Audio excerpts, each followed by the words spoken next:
Hi folks, Puffin here. It is October 11th, 2021, and this is an Antifa News Briefa special edition about prejudice and dogs.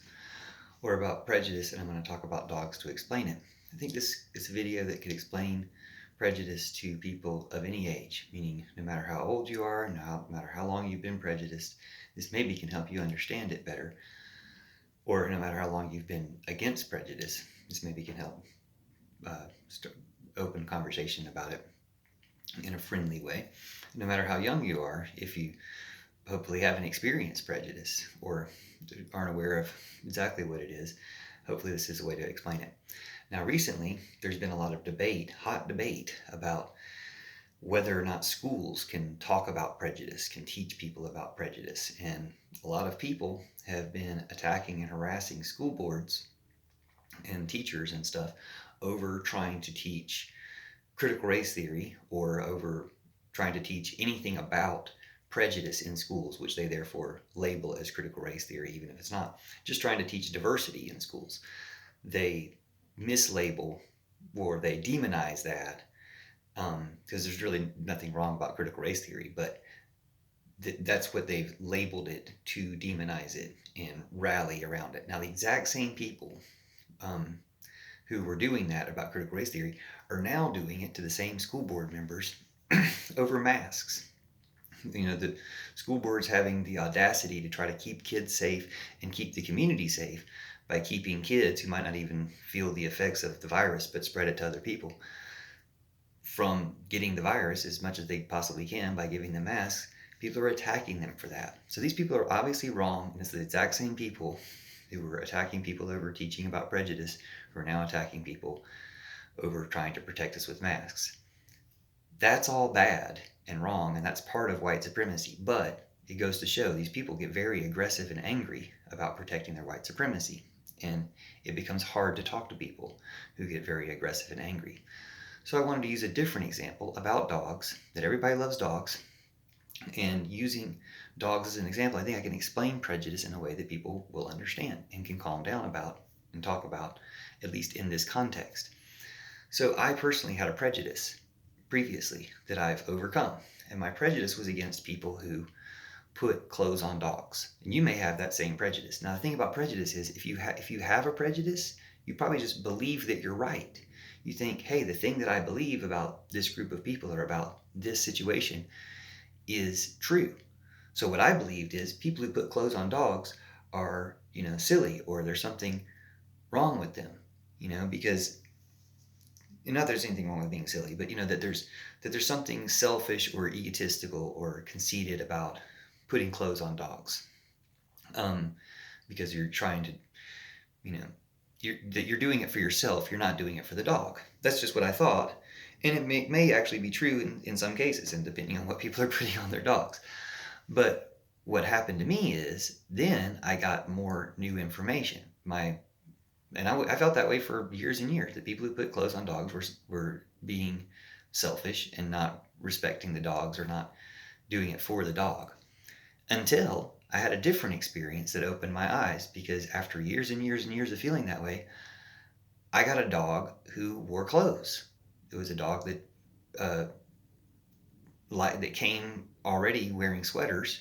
And when we got the dog, they were like, and here's the dog's sweaters. And the dog obviously likes wearing sweaters.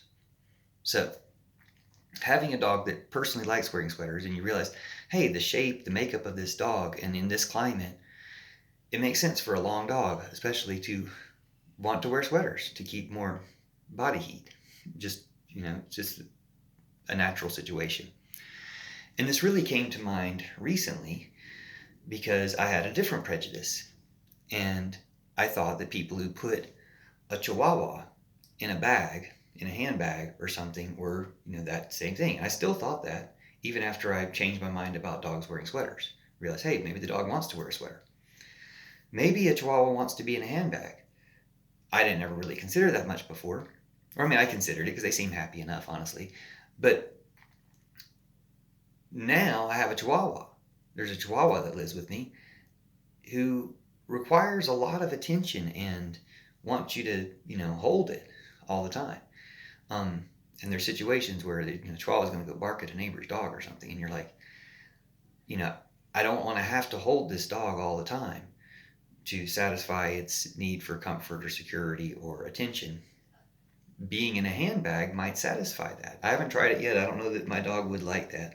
But I feel like for a certain type of dog, like a Chihuahua, that, and again, this is a different type of prejudice. Now I've had the experience of one Chihuahua, and it makes me rethink all the ways I've seen Chihuahuas in handbags and etc. And it makes me wonder, are all Chihuahuas like this?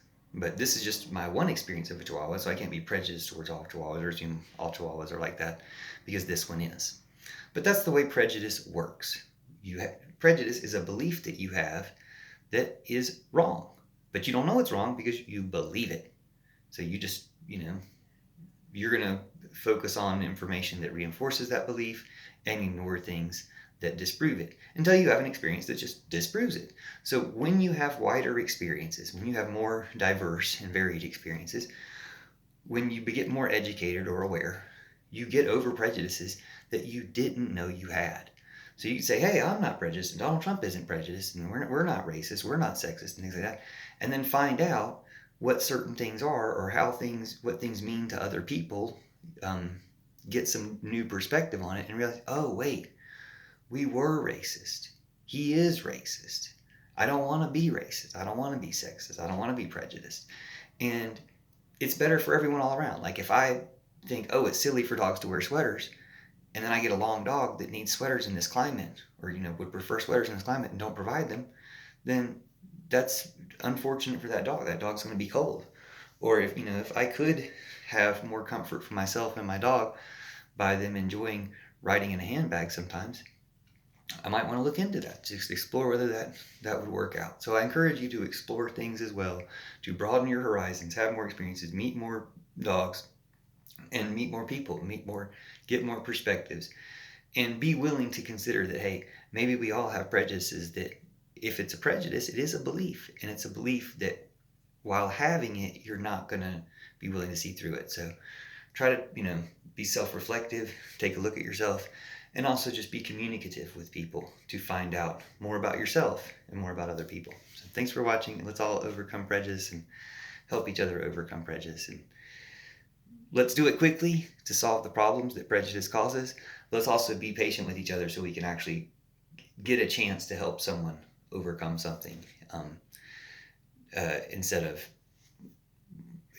deepening division and hatred, if possible, because sometimes people are, hatred, you can't just talk somebody out of it. But if we can talk people out of it before it gets to that point, then we won't get to that point. So that's the point.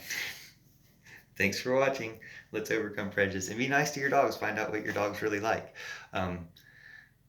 It's not always what we think they like. So it's, we all have to learn, and we don't all know. And dogs are very like us.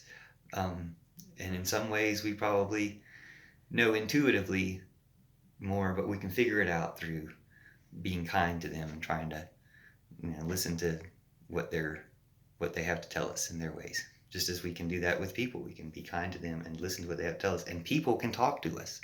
So let's utilize that special skill we have with all people, that even like through translators now, you can talk to anybody now. So let's do it. Let's gain perspectives. We have so much capability to do that. So let's take advantage of it, make the most of it. Thanks for watching, commenting, sharing. See you soon. Be good to your dogs and your fellow man and all creatures, because, hey, we're all in this together. So let's all stick around and help each other out.